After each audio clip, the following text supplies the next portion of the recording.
Hello, I'm MaryAnn, and I'm here today with Martin Schwerdtfeger, who is Senior Economist at TD Bank Group. And we're talking about the markets and what some are saying has been the worst January in 4 years. Now, Martin, we've had the Dow down almost 5%. What would you say is the key reason for that? Well, a significant factor that has played into the equity markets is the volatility that we have seen across emerging market economies. And that in part has to do with some of the structural imbalances that they have been accumulating in recent years against the backdrop of significant global liquidity. And because of the Fed tapering now, we know that global liquidity is going to be less supportive for emerging markets, and also they need to address some of these imbalances, which will mean slower economic growth across EMs, and that has had an impact on global equity markets. Now, we also have to keep in mind that last year equity markets delivered a tremendous performance. Right. We saw the S&P delivering returns of around 29% per year. So that also puts a bit of perspective into what we have seen in recent weeks. Now, we saw the Fed today, or Fed this week, come out with tapering. And then as well, we had the next day, we had the fourth quarter GDP. Does the Fed know ahead of time about the fourth quarter GDP, do you think? It kind of seemed a little like they did. Well, yes, they might have a little bit of a preview on the data. But also the data came out pretty much on consensus. So market analysts were also expecting that economic activity was going to bring around 3% on a quarterly annualized basis. And we all know, as the Fed does, that pace of economic growth is perhaps going to decelerate a little bit into the first half of this year. So that was very much expected. So going forward, a better outlook for the U.S., or do you think eventually we're going to taper off? No, I think economic growth will slightly decelerate from what we saw in the second half of last year, because it was very strong. But we still have a lot of confidence in the underlying fundamentals for the U.S. recovery. So we think the U.S. recovery is going to continue. So things like the housing market will keep moving along? Right, exactly. Improving housing market, improving credit conditions, the labor market continuing to heal, and all of those factors are going to prove supportive for the U.S. economy.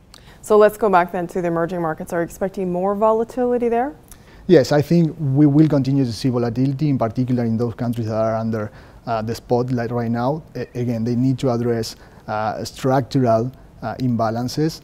They also need to address a maturing credit cycle that has seen credit outgrow GDP, and that will no longer be a factor of growth for these economies.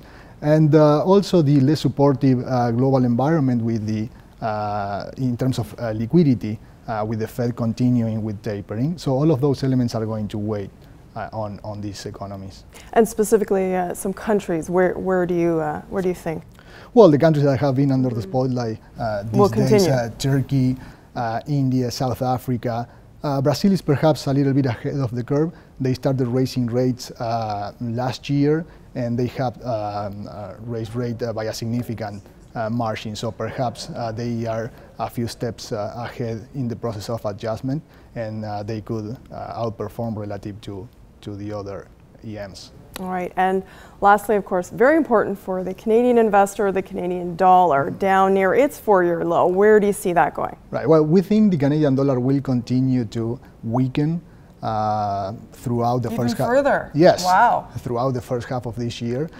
We think it's going to go perhaps to 85 cents US per Canadian dollar, and then it's going to slowly pick up as inflation picks up here in Canada, and the expectation for monetary policy to be tightened slightly a little bit towards 2015 starts to build and bring its brought forward. So next year we might get a little bit better, but so far no relief in the Canadian dollar. Well, the weakness in the Canadian dollar is supportive for some sectors of the economy, in particular for exporters. So that is going to be a boon. And given the fact that Canadian inflation has been so low, having a little bit of a weaker Canadian dollar will also prove beneficial in that regard. It'll help other parts of the markets, even though it hurts the investor right now if they're trying to buy US anyway. Right, yes. Right. Unfortunately, that is the case, but it's going to strengthen overall the economy. Yes. All right, thank you very much, Martin. I've been joined today by Martin Schwerdtfeger, who is Senior Economist at TD Bank Group. Thanks for watching. Before you decide to invest, make sure you do your homework and ensure that the investment is aligned to who you are as an investor, including your asset allocation and your tolerance for risk.